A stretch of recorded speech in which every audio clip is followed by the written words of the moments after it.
Hello students, welcome back to my channel Lightup Knowledge and very warm welcome to today's video. I hope you all are doing great. In today's video, we will be covering metaphor, which is a literary term. Before moving on further in this video, I would like to say that this video is very important, or this playlist I must say for the reason is very important from the perspective of UGC NET English exam or any other entrance exam like GATE or any other MA entrance exam. So we'll be learning this topic thoroughly from its meaning, associated glossaries and the examples drawn from the most celebrated authors of English literature. So it's a request to my students to watch this video completely, as a part miss can cause an incomplete understanding, which I am sure no one wants. So without any further or delay, let's jump right into the video. The word metaphor is derived from a Greek word metaphoro, which literally means carrying over. So basically the word metaphor is derived from a Greek language, and that root word was metaphoro, and that meant carrying over. Now what is carrying over? Carrying over is transferring something, or transferring to a later point of view. Okay, you are transferring, you are carrying over, you are holding something for another time. Okay, so basically a metaphor is an implied comparison, unlike simile. It is an implied comparison, means when a comparison is made between two unlike objects by their common quality. Okay, for example, if I say that John is a clown, that does not mean that John dresses like a clown and who is wearing a baggy pant. He must be funny. That's why it is said, right? So in simile, you basically compare using like and as, right?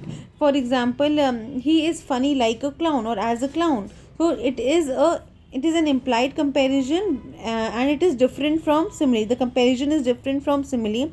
If you look at these two examples, life is like a bed of roses. So life is compared to something like a bed of roses. Okay, so that is simile. You are giving a comparison which is not implicit but explicit. The next example is life is a bed of roses. Now you are telling that life is a bed of roses, you are confirming it. That is implicit comparison that's made. Features of metaphor. The first one is a metaphor is an implicit comparison. So implicit means the comparison is not stated in the sentence, okay, or a piece of work, but it is known to be there. So basically the comparison is folded inwards, it's hidden, okay, it's implicit. So in metaphor, there is implied comparison. Okay, we don't use words like as or as if to state a contrast or a comparison, or to introduce a comparison like we do in simile. So a comparison is different. The quality of comparison is different from simile. There it is an open or explicit comparison. Okay, we use like or as to compare there. The next one is metaphorical expressions are not merely informative, but also it is emotive. So basically a metaphorical expression, besides giving us information, okay, about the thing which is stated, it also raises emotion. So basically when men are deeply moved, direct statement fails to convey their feelings or emotions, so they use metaphors and simile to suggest the extent of their hopes, fears and joys, we can say.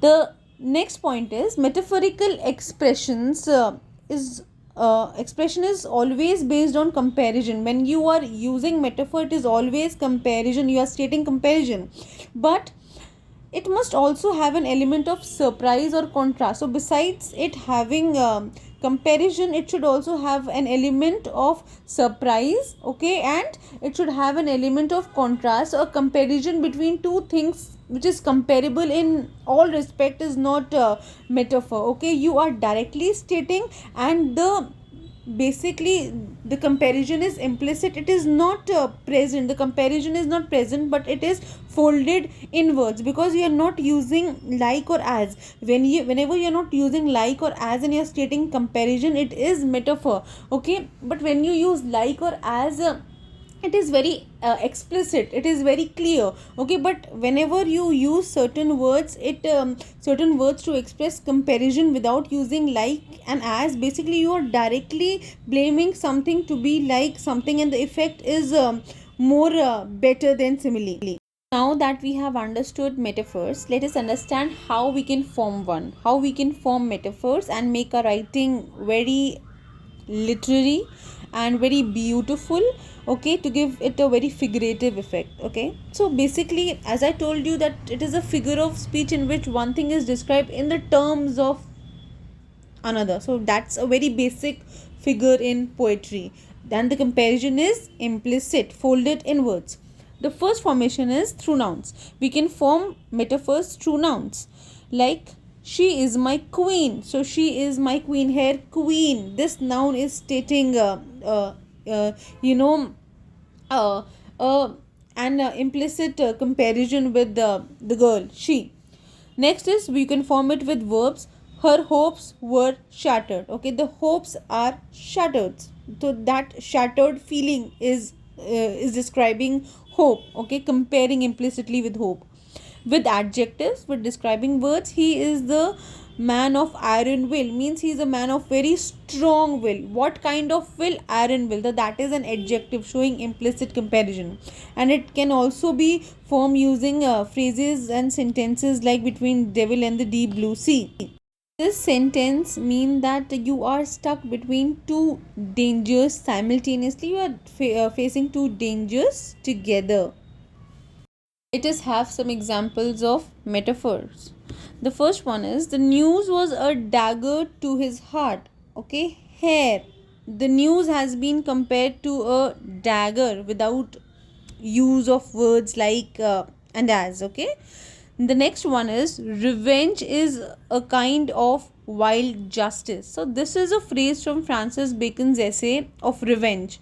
So Bacon by this statement means that when someone is taking revenge, so this act of revenge oversteps every legal boundary of justice or order, hence putting the avenger at risk of committing a crime. You are very prone to commit a crime when you are taking revenge from someone, because you are crossing boundaries of being legal. The next one is, he is the star of the family. So the boy is compared to the star of the family. So the boy is a star without using words like or as. Next is, she was the lioness of the battlefield, means she behaved, she just looked like a lioness, very ferocious, very brave in the battlefield.